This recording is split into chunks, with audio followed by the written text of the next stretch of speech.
عذاب سے اس کو محفوظ کیا جاتا ہے. پھر اس سے کہا جاتا ہے بیٹھ جاؤ، وہ بیٹھ جاتا ہے. اس کے سامنے ایک ایسی کیفیت لائی جاتی ہے کہ سورج غروب ہونے کے قریب ہے. اس سے پوچھا جاتا ہے اس شخص کے بارے میں بتاؤ جو تم میں مبعوث ہوا، تم اس کے متعلق کیا گواہی دیتے ہو؟ وہ کہتا ہے ذرا مجھے چھوڑو، میں نماز تو پڑھ لوں، صلاۃ تو پڑھ لوں. عصر کا وقت غروب ہو رہا ہے، عصر کا وقت ضائع ہو رہا ہے. فرشتے کہتے ہیں یہ تم کر لینا، لیکن پہلے ہمارے سوالوں کا جواب دو. اس شخص کے متعلق بتاؤ جو تم میں مبعوث ہوا، اور اس کے متعلق تم کیا گواہی دیتے ہو. یہ مدفون شخص کہے گا کہ وہ شخص محمد رسول اللہ صلی اللہ علیہ وسلم، اور میں گواہی دیتا ہوں کہ وہ اللہ کے بندے ہیں اور اللہ کی طرف سے حق لے کر آئے ہیں. یہ جواب سن کر فرشتے کہتے ہیں آپ نے پوری زندگی اسی پہ گزاری تھی، اسی پر آپ کی وفات ہوئی، اور انشاءاللہ قیامت کے دن اسی نظریے اور عقیدے پر آپ کو دوبارہ زندہ کیا جائے گا. پھر اس کے سامنے جہنم کے دروازوں میں سے ایک دروازہ کشادہ کر کے کھول دیا جاتا ہے. کہا جاتا ہے دیکھا یہ جہنم، اگر اللہ کے نافرمان ہوتے تو یہ آگ آپ کا ٹھکانہ ہوتی، اور دیگر عذاب جو اللہ نے تیار کر رکھے ہیں سب میں آپ کو داخل کر دیا جاتا، لیکن آپ بچا لیے گئے. پھر جہنم کا دروازہ قبر میں بند کر کے جنت کا دروازہ کھولا جاتا ہے، اور بتایا جاتا ہے کہ یہ آپ کا ٹھکانہ ہے. جو کچھ اللہ نے جنت میں تیار کر دیا ہے وہ سب آپ کے لیے تیار ہے. اس کے شوق اور لذتوں میں اضافہ کر دیا جاتا ہے. اللہ تبارک و تعالی فرماتا ہے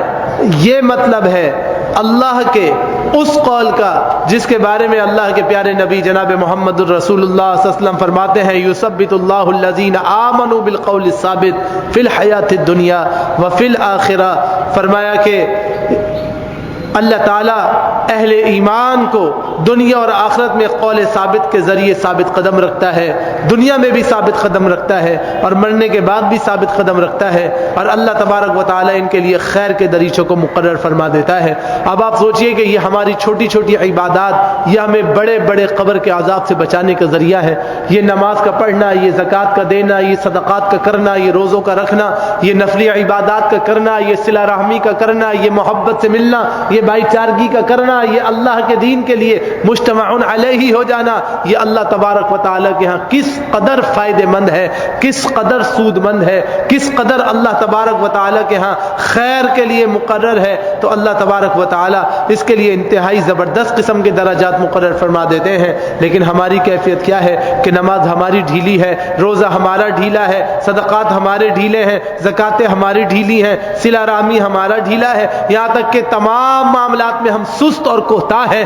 اور اللہ کے نبی کی شریعت پہ مضبوط عمل کرنے والے نہیں ہیں. پھر ہم ڈرتے ہیں اور کہتے ہیں اللہم انا نعوذ بک من عذاب القبر، اللہ ہمیں قبر کے عذاب سے بھی بچا لیجئے. تو اللہ نے قبر کے عذاب سے بچانے کا جو ذریعہ اور راستہ مقرر کیا ہے، جب تک اس پہ نہیں چلیں گے اس وقت تک اللہ تبارک و تعالیٰ کے ہاں فوز و فلاح حاصل نہ ہو سکے گی، درجات بلندی حاصل نہیں ہو سکے گی، اور انسان کامیابی اور کامرانی میں داخل نہیں ہو سکے گا. اسی لیے اللہ کے پیارے نبی جناب محمد الرسول اللہ صلی اللہ علیہ وسلم فرماتے ہیں، امام طبرانی رحمہ اللہ اپنی اوسط میں، امام منذر رحمہ اللہ اپنی ترغیب و ترہیب میں ذکر کرتے ہیں جناب ابو ہریرہ رضی اللہ تعالی عنہ کی حدیث. فرمایا یؤتی الرجل فی قبری فاذا اوتی من قبل راسی دفعته تلاوۃ القرآن واذا اوتی من قبل یدی دفعته الصدقہ واذا اوتی من قبل رجلی دفعته مشیۃ الی المسجد. آدمی کو قبر میں دفن کرنے کے بعد جب اس کی سر کی طرف سے عذاب آتا ہے نا، قبر کو دبانے کا معاملہ شدید ہوتا ہے، تو یہ تلاوت قرآن ہے جو اس عذاب کو روکتی ہے. جب عذاب سامنے سے آتا ہے تو یہ صدقات اور تطوعات اور خیرات ہیں، یہ انسان کے اضافی کیے ہوئے نیکی کے کام ہیں جو اس کو پاؤں کی طرف سے آنے سے روکتے ہیں. اور جب عذاب دوسری طرف سے آتا ہے تو یہ مسجد کی طرف تیزی سے جانا اور مسجد کی طرف دور سے چل کے آنا، صرف اللہ کو راضی کرنے کے لیے، اللہ کے گھروں کو آباد کرنے کے لیے جو لوگ آتے ہیں، ان کا یہ مسجد کی طرف آنا یہ ان کو قبر کے عذاب سے بچانے کا انشاءاللہ سبب بن جائے گا. اللہ تبارک و تعالیٰ کے ہاں اس قدر ان کے لیے درجات ہیں اور اللہ تبارک و تعالیٰ کے ہاں اس قدر ان کے لیے فائدے ہیں. اگر ایک شخص قبول کرنے والا بنے گا تو یقیناً اللہ تبارک و تعالیٰ اس کے لیے خیر کا دریچہ فرما دے گا اور اس کے لیے خیر کا دریچہ اس طرح مقرر کرے گا کہ اللہ تبارک و تعالیٰ کے ہاں وہ کامیاب ہوگا, کامران ہوگا, اس کے درجات انتہائی بلند ہوں گے اور اللہ تبارک و تعالیٰ کے ہاں وہ فوز و فلاح پانے میں کامیاب ہو جائے گا. میرے بھائی, اللہ تبارک و تعالیٰ جس طرح قبر کے عذاب میں مبتلا کرنا جانتے ہیں اس طرح قبر کے عذاب سے نجات دینا بھی جانتے ہیں. انسان کوشش کرے جن چیزوں سے عذاب ہو سکتا ہے ان کو چھوڑنے کا ارادہ کرے, پھر اس پہ آہستہ آہستہ عمل شروع کرے اور جہاں تک ممکن ہے اپنی قوت لگائے ان گناہوں کے معاملات کو چھوڑنے میں. اللہ تبارک و تعالیٰ اس کا راستہ سیدھا کر دے گا, اللہ تعالیٰ اسے توفیق دے دے گا, اللہ انہیں ان لوگوں میں شامل فرما لے گا کہ جو قبر کے عذاب سے بچتے ہیں اور یقیناً وہ کامیاب اور کامران ہیں. اگر قبر کا عذاب مذاق ہوتا, کبھی اللہ کے نبی علیہ السلام اس یہودی عورت کی بات سننے کے بعد دعا نہیں مانگتے, جو صحیحین کے اندر روایت موجود ہے کہ دو بوڑھی عورتیں آئیں یہودیہ, کہنے لگی اللہ کے نبی علیہ السلام کیا قبر میں عذاب ہوگا؟ اللہ کے نبی علیہ السلام نے کہا بالکل قبر میں عذاب ہوگا. اس کے بعد ام المومنین عائشہ فرماتی ہیں کوئی صلاۃ ایسی نہیں تھی جس میں دعا کرتے ہوں اللہم انی اعوذ بک من عذاب القبر, اے اللہ مجھے قبر کے عذاب سے بچا لینا, اے اللہ مجھے قبر کے عذاب سے بچا لینا. سعد بن معاذ رضی اللہ تعالیٰ عنہ عظیم الجثہ صحابی ہیں, عظیم الخلقت صحابی ہیں, بڑے ایمان والے ہیں, بڑے زبردست صحابی ہیں. ان کی شان یہ ہے کہ جب یہ آئے تھے اللہ کے نبی علیہ السلام نے ان کے لیے فرمایا, صحیحین کی روایت ہے, قوموا لسیدکم, اپنے سردار کے استقبال کے لیے کھڑے ہو جاؤ. ایسا جلیل القدر یہ صحابی ہے. اور جب اس کا جنازہ ہوا تو اللہ کے نبی علیہ السلام پنجوں کے بل چل رہے ہیں, اس قدر فرشتوں کی بھرمار ان کے جنازے میں شریک تھی. اللہ کے نبی علیہ السلام نے فرمایا آج یہ اللہ کی ایسے بندے کی روح پر گئی ہے کہ اللہ کا عرش بھی ہل گیا ہے. اس قدر عظیم استقبال ہے. اور یہاں قبر میں لٹایا اور وہاں اللہ کے نبی علیہ السلام نے رونا شروع کر دیا. صحابہ اکرام نے کہا اللہ کے رسول آپ کیوں روتے ہیں؟ آپ تو کہتے ہیں اتنا عظیم القدر صحابی ہے. فرمایا جیسے ہی اس کو قبر میں لٹایا گیا اس کی قبر نے اس کو زور سے دبا دیا. وہ تو میں نے اللہ سے دعا کی تو اللہ تعالیٰ نے اپنے بندے پہ تخفیف فرما کر اس کی قبر کو کشادہ کر دیا. تو جب قبر حضرات صحابہ اکرام رضوان اللہ علیہم اجمعین کو دبا سکتی ہے تو آپ میں کس حیثیت اور کس مقام کے ہیں؟ اگر ہم نے اپنا ذخیرہ ساتھ نہیں لیا تو پھر سمجھ لیجئے بچنے کی تو کوئی صورت ہے ہی نہیں. لہذا بچنے کے لیے ضروری ہے کہ انسان اپنا ذخیرہ اپنا ساتھ لے کے جائے, اتنی نیکیاں لے کے جائے, اتنی نیکیاں لے کے جائے کہ اللہ تبارک و تعالیٰ کے ہاں درجہ بلند ہو جائے اور انسان کامیاب اور کامران ہو جائے. تو جب تک انسان کامیابی کے راستوں پہ نہیں جائے گا اس وقت تک اللہ تعالیٰ کے ہاں کوئی بچت کا معاملہ نہیں ہوگا. اگر کوئی بچانے والا ہے تو انسان کے وہ اعمال صالحہ ہیں, وہ صحیح عقیدہ ہے جو انسان کو بچائے گا. اسی لیے اللہ کے نبی علیہ السلام نے اپنی بیٹی اپنے لخت جگر فاطمۃ الزہرا سے فرمایا تھا بیٹی دنیا میں کچھ چاہیے تو دے سکتا ہوں لیکن اللہ کے ہاں اپنے ذخیرہ آخرت کے ساتھ آنا, میں اللہ کے ہاں تمہارے کچھ کام نہیں آ سکوں گا. اللہ کے نبی علیہ السلام اس بیٹی کے بارے میں فرما رہے ہیں جس کا سایہ دیکھ کر پہچان جاتے تھے کہ یہ میری فاطمہ ہے, یہ میری لخت جگر ہے. وہ فاطمہ جس کے استقبال کے لیے ہمیشہ کھڑے ہو جاتے تھے, وہ فاطمہ جس کی پیشانی پر ہمیشہ بوسہ دیا کرتے تھے, وہ فاطمہ جس کے لیے اوپر کی چادر کھول کے بچاتے تھے بیٹی اس پر بیٹھو. اس قدر تکریم, اس قدر تکریم, اس قدر چاہت تھی. چھوٹی بیٹی تھی اللہ کے نبی علیہ السلام کی فاطمہ. وہ بیٹی اس کو کہا بیٹا آخرت میں تمہارے کام نہیں آ سکوں گا, اپنا ذخیرہ خود لے کر آنا, دنیا میں جو فائدہ چاہیے دے سکتے. اللہ کے پیارے نبی جناب محمد الرسول اللہ صلی اللہ علیہ وسلم کا اختتامی وقت تھا. فاطمہ الزہرا کو پتہ چلا طبیعت ناساز چل رہی ہے, آئی بہت پریشان تھی, بہت پریشان تھی. اللہ کے نبی علیہ السلام نے کان میں کچھ بات کہی تو بہت رونے لگے. جب دیکھا کہ غم بڑھ گیا, میری بیٹی سے صبر نہیں ہو رہا, تو کان میں پھر کچھ بات کہی تو مسکرائیں اور خاموش ہو گئی. امہات المومنین نے بتایا ذرا بتاؤ تو صحیح کہ اللہ کے نبی علیہ السلام نے کیا بات بتائی تھی جو اتنا رونا آیا, اور کون سی بات بتائی جو رونا ختم ہوا؟ کہا میں اللہ کے نبی کا راز نہیں بتاؤں گی, کسی کو بھی نہیں بتاؤں گی. اللہ کے نبی علیہ السلام دنیا سے تشریف لے گئے تو ام المومنین عائشہ صدیقہ رضی اللہ تعالی عنہما نے پوچھا کہ میں تجھے وہ رشتے کا واسطہ دیتی ہوں جو تمہارے اور میرے درمیان ہے کہ میں تمہاری ماں ہوں, تم میری بیٹی ہو. بتاؤ کہ تمہیں اللہ کے نبی نے کیا کہا تھا؟ فرمایا کہ مجھے اطلاع دے دی تھی کہ مجھے اختیار مل گیا ہے، میں بس جانے والا ہوں۔ تو مجھے بہت رونا آیا، بہت تکلیف ہوئی۔ مجھے دلاسا پہلے سے دے دیا گیا کہ میں دنیا سے جانے والا ہوں، وقت ختم ہو چکا ہے، تم صبر کرنا۔ جب میں بہت رونے لگی تو مجھے کان میں بلا کے کہا کہ میرے خاندان میں سب سے پہلے فاطمہ تم آ کر مجھ سے ملو گی۔ تو مجھے صبر آ گیا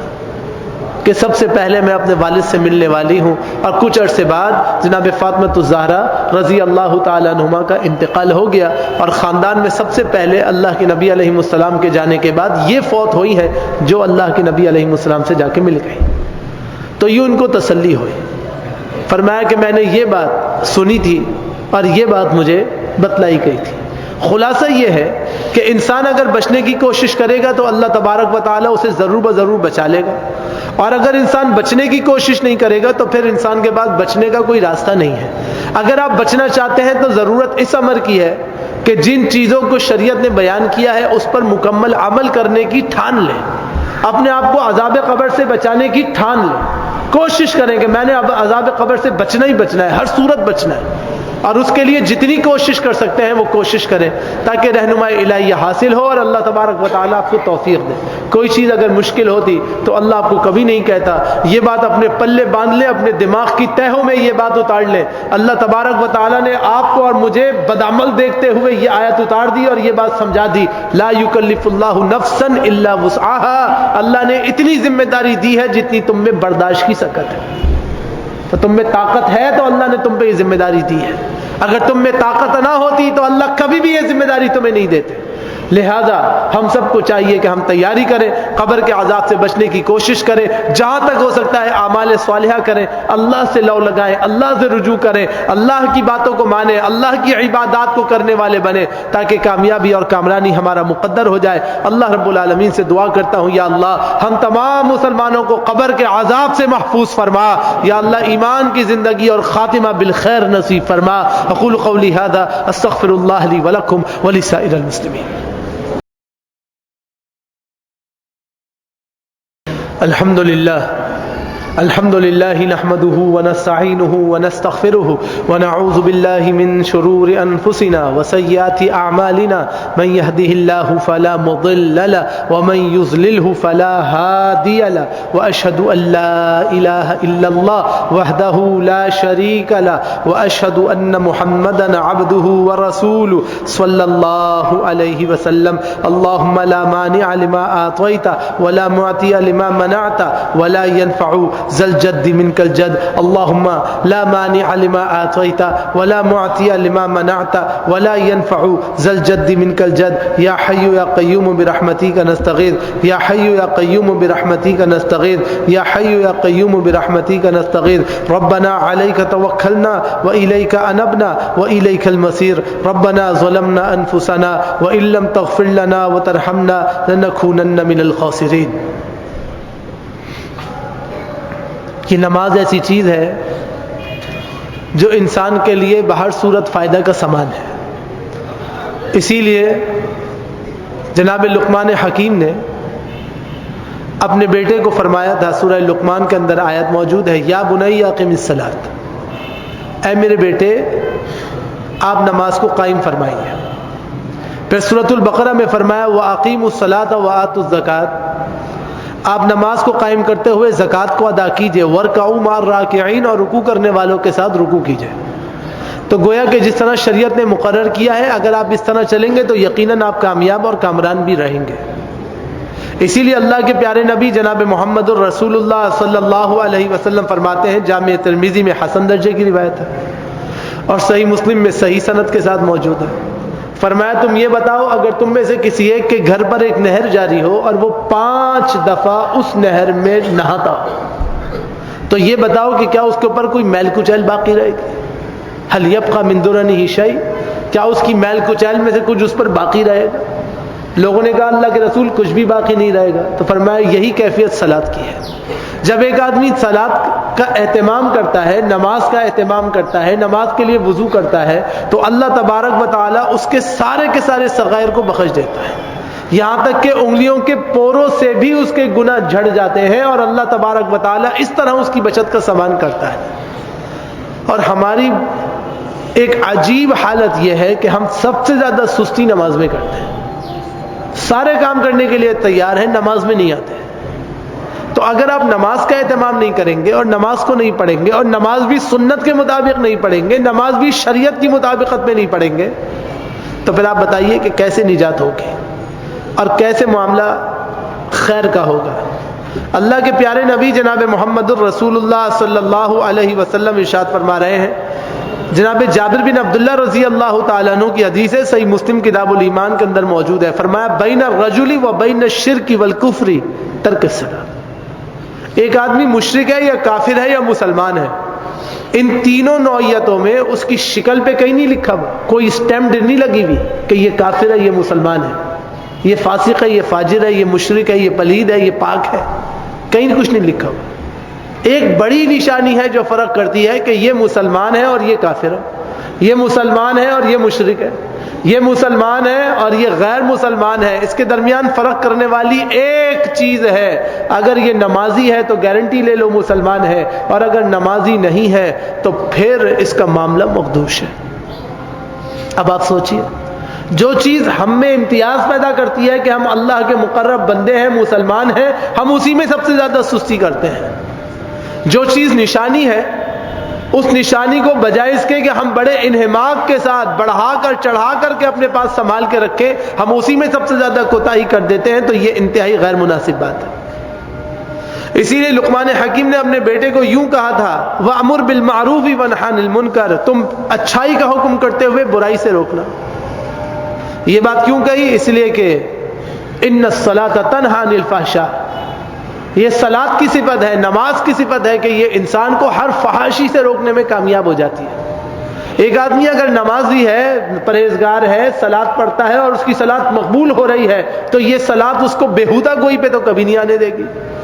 یہ صلاۃ اس کو بےہودہ عمل پہ کبھی آنے نہیں دے گی، یہ صلاۃ، یہ اس کی عبادت کا کرنا اسے کبھی گناہ میں آنے نہیں دے گی، یہاں تک کہ یہ کامیاب بھی ہوگا اور کامران بھی ہوگا۔ اسی لیے فرمایا کنتم خیر امۃ اخرجت للناس، تم تو لوگوں میں وہ بہترین طبقہ ہو جس کو لوگوں کے لیے نکالا گیا ہے، اور تمہارا کام ہی یہی ہے کہ تأمرون بالمعروف وتنہون عن المنکر، یہ اچھائی کی دعوت دیتے جاؤ، برائی سے روکتے جاؤ، تو تم اپنے کام کو کرتے جاؤ اور اللہ اپنے کام کو کرتا جائے گا۔ تو یہ اچھائی کرنی کیسے ہے، اس کے بارے میں خود اللہ کے نبی علیہ الصلوۃ والسلام ارشاد فرما رہے ہیں، فرمایا خذ العفو وامر بالعرف واعرض عن الجاہلین، سورۃ الاعراف آیت نمبر 199 ہے۔ فرمایا کہ لوگوں کو معاف کرو، درگزر کرو، نیکی کا حکم کرو، جاہلوں سے دور رہنا شروع کرو۔ یہ جاہل تمہاری نیکیاں کھا جاتے ہیں، یہ جو جاہلیت کی بات کرتے ہیں، ان کا سب سے بڑا کام یہ ہے کہ تمہاری نیکیوں کو کھا جاتا ہے۔ آپ دیکھیے، ہمیشہ یاد رکھیے، اللہ تعالیٰ کی رحمت اگر ہوگی تو جہلا آپ سے دور رہیں گے، اور جب آزمائش آئے گی تو شیطان سب سے پہلے اس جاہل کو لا کے کھڑا کرے گا، وہ آپ کی ذات پہ حملہ کرے گا، ہمیشہ ذات پہ حملہ کرے گا۔ انسان چونکہ خطا کا پتلا ہے، اس میں برداشت کم ہے، وہ جذباتی ہو جاتا ہے۔ یہاں جذباتی ہوا اور بری بات کہی، جیسے ہی بری بات کی، اس کی نیکیوں کا خاتمہ شروع۔ کیسے وہ جاہل آپ کی نیکیوں کو کھا جاتا ہے۔ اس لیے کہا کہ جہلا سے دور رہو۔ بہت پڑھا لکھا ہوگا، بات جاہلوں کی کر رہا ہے، دور ہو جاؤ، فوراً سلام دعا کرو، بھائی میں جا رہا ہوں، میں نے بات ہی نہیں کرنی، بیٹھنا ہی نہیں، میں اپنی نیکیاں نہیں گوا سکتا۔ ایک ایک نیکی قبر اور حشر میں کام آنے والی ہے، ایک ایک نیکی۔ یہ جہلا مجھے نہیں کہنا چاہیے، مگر ان کے بارے میں کسی شاعر نے یہ کہا، خود تو ڈوبے ہیں صنم، تمہیں بھی لے ڈوبیں گے۔ اس نے تو اپنی نیکیاں کری نہیں، آپ کی نیکیوں کے پیچھے اس طرح لگ گیا کہ آپ سے وہ کام کرائے کہ آپ کی نیکیاں بھی خالی کروا دی۔ نیکی کرنا کتنا مشکل ہے، نیکی کو بچانا اس سے بہت مشکل کام ہے۔ انسان صلاۃ کے لیے آتا ہے، شیطان گیٹ سے نکلنے نہیں دیتا، اس سے پہلے کارروائی ڈالتا ہے کہ اس کی نیکی یہیں ختم کراؤں۔ نیکی کو بچانا اس دور میں بہت مشکل کام ہے، بہت مشکل کام ہے۔ نیکی کرنا مشکل نہیں ہے، اپنی نیکی کو بچانا مشکل کام ہے۔ اللہ نے یہی آزمائش ڈالی ہے کہ تم کامیابی سے نیکی بچاؤ گے یا اپنی نیکی گوا دو گے۔ انسان جب نیکی بچانے میں کامیاب ہوتا ہے تو اللہ کی طرف سے ایک اور آزمائش آتی ہے، اس کو فخر ہو جاتا ہے، میں تو نیکی کرنے والا ہوں، یہ سب کے سامنے نیکیاں گانا شروع ہو جاتا ہے، پھر اس کی نیکیاں چلی جاتی ہیں۔ تو گویا کہ اللہ رب العالمین کہہ رہے ہیں تمہارا کام یہ ہونا چاہیے خذ العفو، تمہیں دنیا جہاں کے جھنجھٹوں سے بچنا ہے، تمہیں اپنی عاقبت کو بہتر کرنی ہے، تو تم نے لوگوں کو معاف کرنا ہے، جتنا معاملہ کر سکتے ہو کرو، نہیں کر سکتے اللہ پہ چھوڑو، اللہ بہت بڑا ہے، بہت طاقتور ہے، بہت بڑا ہے۔ لوگ مذاق سمجھتے ہیں کہ اللہ پہ چھوڑا پھر دنیا میں باتیں کر رہے ہوتے، جب اللہ پہ چھوڑ دیا تو پھر بات ختم ہو گئی۔ خذ العفو، معاف کر دو، وامر بالعرف، اچھائی کا حکم کرو، اور جہاں جاہلیت ہو واعرض عن الجاہلین، جو حالات سے خود کو بچاؤ۔ جب تم جو حالات سے خود کو بچانے والے بنو گے تو پھر انشاءاللہ تمہارے لیے کامیابی ہوگی، اور تم کامیاب بھی ہوگے اور کامران بھی ہوگے۔ تو یہاں پہ خیر کے ساتھ ما ثبت بالسنہ، جو مشہور باتیں اللہ کے پیارے نبی جناب محمد الرسول اللہ صلی اللہ علیہ وسلم نے ارشاد فرمائی تھی عذاب قبر سے متعلق، ان کا سلسلہ ہمارے ناقص علم کے مطابق ہم نے مشہور نقطے آپ کے سامنے بیان کر دیے، تاکہ انسان بچنے کی کوشش کرے، کامیابی اور کامرانی حاصل کرنے کی جد و جہد